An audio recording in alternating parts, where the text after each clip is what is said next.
Oh. She's Work it, girl. It looks like it's got a thrust blower. No, that's not going to make it. That only takes this off.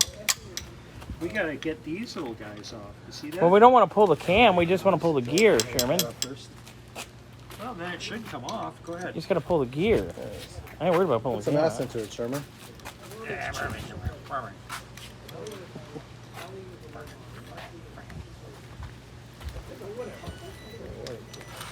It's going. Yeah, it's wiggling a little. Oh, There it went. Got to wiggle it Just a little bit.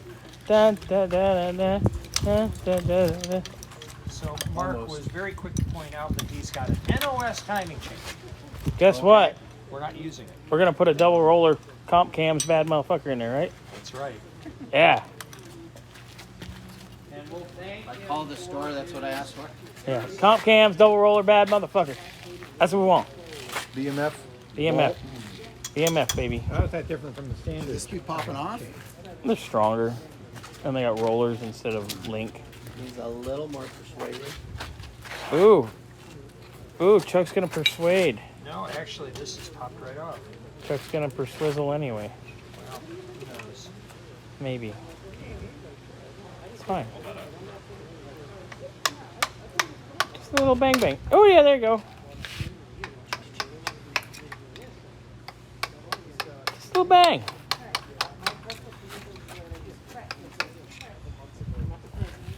I am not an advocate of extreme force in this application.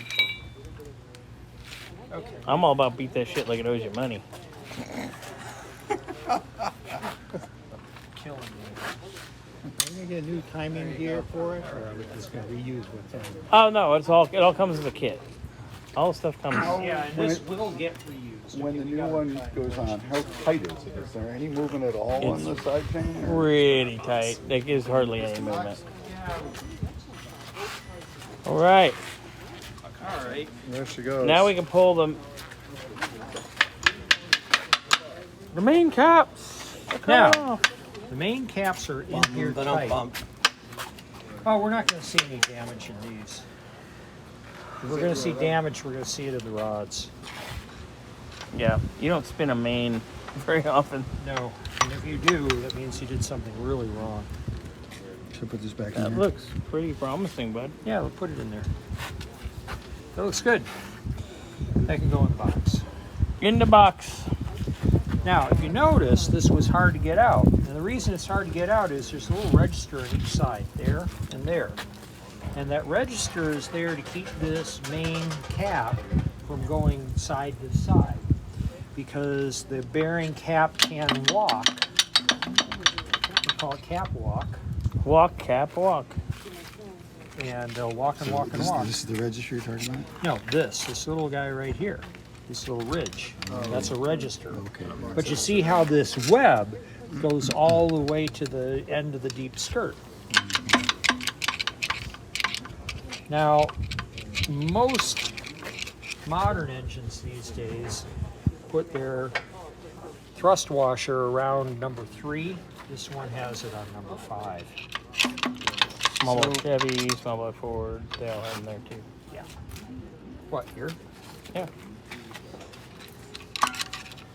Now this one's going to be fun. That one's always a pain in the ass. So where were the engines built back in the factory? Like they weren't on, they were done on the assembly line. They just brought. No, the they engine. were built in an engine plant. Yeah. Separate. It's a separate plant.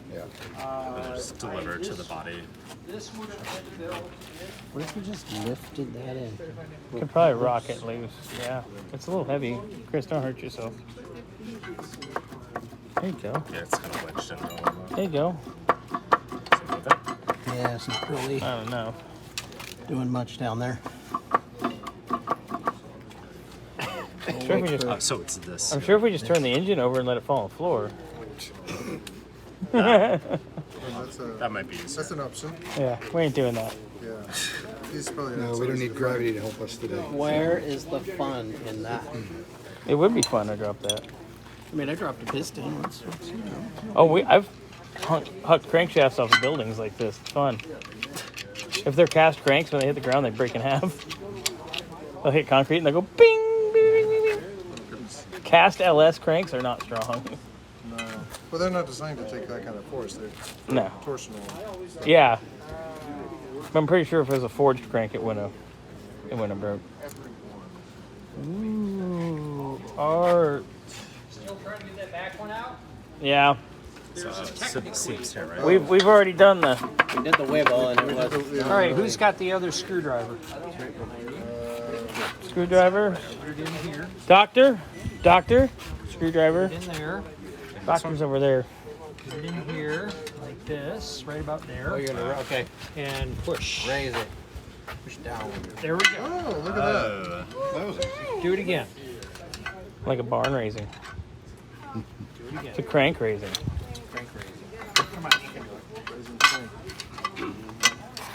It's raising crank. Hallelujah. It's raising crank. Nothing. Oh, it's a Nothing. small piece, right? Wow. Yes, it is. And it's pretty much out. See? Come on. Ding fries are done. This guy. There you go. Wow. Still in great shape. All right, so I good. want somebody on this end and somebody on this end. We're going to lift this out. That's the spirit. Perfect. It's Yeah, not light. It's going to weigh about 70 pounds, maybe more. All right. There you go. And there you go. Das Crankenschaften. Where do you want to put it before we start You walking? set it on the ground over here. Okay. That's fine. The bearing. Bearing went by. Bye, bye, bye, bye. Heavy, isn't it? Come on. Yeah, right. Yeah. Oh, yeah. That hasn't been And on. it's surprisingly emotional to watch something that those boys in that factory. Wait, we got to do this on video. Surprisingly emotional to see that crankshaft come out of that car after 70 years. And knowing that the last people who touched it were the boys at Buick, Maine, which is no longer there. There's nothing left. It's a brownfield site. And know that it survived all this time due to their care and craftsmanship when they built that car. It's really touching. The people that made this engine are dead. They are dead. Oh, yeah. Yes, they're all gone. They're all gone. And it's Plastic waste remain by the factory. It probably does. Well, it's Yes. definitely not so much in Lansing. Where all of my stuff. This piece is you might have used a screwdriver. Ooh, look at that. It's touching. In a surprising way, it affects me pulling this car Pull that apart. bearing up with a screwdriver won't hurt. Does it matter if the bearing's still in there? Yeah, we're good. This engine down. Yeah, the only thing that's got to come out of it's the cam and a couple bearings. Yeah. What you want to do, first what you got to do is you got to find where the tang is. Tang's over here. And if the tang's over there, you put the screwdriver here and you go, Bing. there it is. Don't fight the tang. Yeah, you don't want to fight the tang. Why that makes me think of So is this a oil They look like Pringles. that comes in there? All right, so there's this. It turns out there's an oil galley on this engine, and it's probably over here. Oil galley I'd expect to be on this side. Is it not that tube right there? No, that's, well, actually, that might be the oil galley. You're right. Yep. You're right. I think this tube is the oil Because galley. you can see the casting right here goes right in line with this. Yep, so the oil. Squirt of oil. Just dumps it in. No. It's under This pressure. oil is under pressure.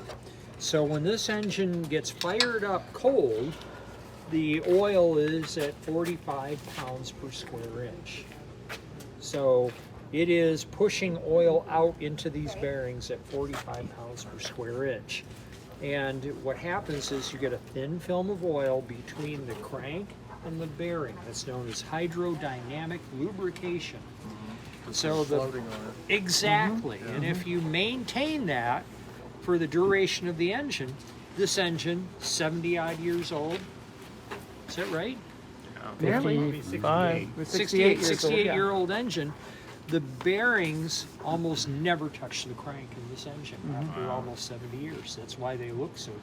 Yeah. And Buicks were exceptionally well engineered cars. This is Well, a they had- very they had- robust. As it were. Well, it's very robust. Yes. The deep skirt crank, this webbing here to reinforce the engine.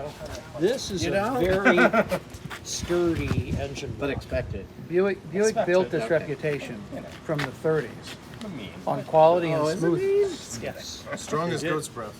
Well, my family ran a series of straight 8 Buicks from before the war up until these came out and continued until about 1960. And they had a solid reputation in the marketplace as a fine. You owe me trivia team. All right, we already know who got the. Yeah.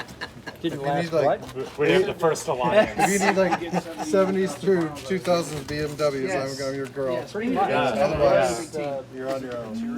That's why I have to have a Prior to this, no, Every it has show, a little bit most all has of to which is do cheap. with materials of use. we need Like him three for The items. other one has to do with stroke and ring speed. This is a modern short stroke overhead valve V8. So it's ring speeds. It has a fairly short stroke. I don't know what it is off the top of my head. It's probably about 3.5, less than 3.5. I'm going to say like 3. I'm not sure and whether or not he 3/8 was.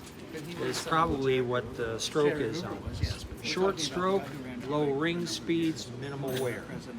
The old style engines had little tiny bores, 3.5-inch bores, 3 1/8-inch bore, and then they had long strokes, 4 1/4, 4 1/2, 4 5/8, even 5 inches. And a 5-inch stroke engine doesn't, as I recall, because the ring speeds are so high. Yeah, if I recall. So that's why these older engines were like that. This engine would still be alive and running today with no issues if it had Oh, yes, engine absolutely, technology. yes. And everyone hails Edison, but Ed got poor Yep. just like a So, screw. any questions on what we did? Questions, comments, concerns? Impressions? So there's nothing I'm, to do on this. I'm Except the concerned. cam, right? We need to Yeah, pull we the did. cam. The cam's not there. And then this is what's getting sent to Arizona. or We send all the everything's parts. all We send a goes. bunch of parts, Okay. and then Grant says, "Okay, I'll machine it," and we go from there. Wow. Really is. But then the putting back together happens here. Yeah, we're gonna put it back together here. So I have a question about the pistons because you had like one- you The what? undid the pistons, so you undid the rods Okay. and they didn't just Yeah. slide. I thought they just That slide right and the out. So it's impact. pretty Yeah, firmly in just there. set it on and my that's truck. The good sign, right? These were actually quite loose. Oh, really? These were loose. So they should be like you have to like. You have to hammered out. tap them out. Now, and you'll see this when the cylinders will be honed. I'll have Grant hone the cylinders, Yeah. and then we'll clean it up. That's right here. These are the cylinders right here. Yes. So I'll have Grant hone those. When we put the pistons in, you will feel resistance. You'll actually feel that. How does that not create metal on metal rails? Is that hydroplaning as well? Well, you actually get the same effect here, where and what you do is this will be honed in a crosshatch pattern, and those little crosshatch grooves are what hold Where the the oil. oil kind of slides through like a snake. Right. Yeah. Right. Oh, that's interesting. Well, it would be a special view. Okay. I had no idea about any of this stuff. I've never seen one of these before. This is why we're doing it. So I'm happy that you're enjoying, this. Yeah. No, this is like I would never do this on What my are own these? car. Those are expansion plugs. And you don't want to pay for a BMW. No. Those are expansion plugs. They're actually they're called core plugs Probably not. because this engine is hollow. not. There's a gap between the inner cylinder and this outer wall. It's not solid. There's water in there. There's a water jacket. So when they cast this engine, this was probably cast up in Saginaw. There's a foundry there that they've been using since the dawn of time. And that's probably where they cast this engine. They make patterns. There's green sand and black sand, and they'll take and there's actually core sand, which has got a little bit of clay in it. They make these cores, which are the spaces where the water goes. So they put those in place in the mold, and then they put the outer patterns in to stamp. They create a cavity in the shape of the block. Then after this is done, they fill it up with green sand, and then they put in a couple of spots for the pour, and they'll pour molten iron into the cavity. They let it cool, and then they knock it in. So the sand just kind of disintegrates. Right. Well, they use a shaker. They'll actually put this on a vibrating shaker while it's still hot. These are open. These holes are open, and they'll shake the shit out of it to knock the core sand down. And that's where the core sand comes out, and then they put in these plugs to plug it. We also call them expansion plugs because in the event you froze the engine, hopefully these things pop out before the block cracks. Now, coming from northern climates, I will tell you that that doesn't always happen. Yeah. The engine. So that's what these Acts things like here a are the fuse. pop outs? Yeah, except that they're really there to get the core sand out of the engine after it's been. So it should act as like a circuit breaker or a fuse or something. It should, but it doesn't. Now, Yeah, this case engine only breaker. has 2 core plugs.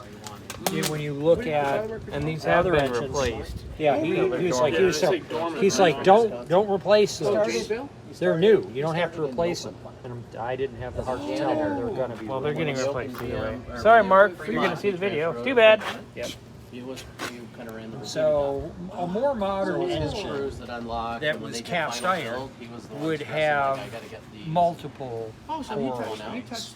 A modern engine made today is what they call an open deck engine, where the cylinder is freestanding and the water jacket is outside of that, so it's all open. And they're almost all lost foam cast aluminum blocks now. They make they build an engine out of styrofoam. They take and they put it together, laminate it, and then they dip it in a special mold release agent. It looks like thick latex paint, and it's kind of tannish color. They dip it in it, and then they go through that same process. They set the styrofoam in sand, and then they cover it with more sand, and then they pour in the molten aluminum. And molten aluminum's freaky because it just looks like aluminum except it moves. And That's a that's little how you creepy. make a modern engine. It's much more accurate than the old process where you could have core grip. Paul, are you adding audio to this 50s block here? Yeah. Yeah, so it Very seems like period. like, why wouldn't the sand move or something? It does. Yeah, so So you get you get core some imperfections. Like, I mean, it's like you don't have to worry about this being flat, so you're. Well, no, because what happens after they cast it, then they start machining this. This goes into the machining line, which is a series of, I think the machining lines for engines are amazing. The old ones would use water-soluble oil, 95% water, 5% oil, looks like milk, and they completely flood the part with coolant. And then they bring in these machines and from all different directions, and they bore and they mill and they hone and they do all this stuff in a fairly short distance. How many days a week But can you do this? it's just amazing because there's thousands of gallons a minute of coolant flooding this block. And it used to be all open where it would be splashing everywhere. There were plants I went into, guys would wear garbage bags. Nowadays, because they say, well, you know, that stuff probably isn't good for you. The line is completely enclosed, completely captivated, and they bring in air to the machining center, and then they exhaust it and collect mist, and they put it back into the cooler. But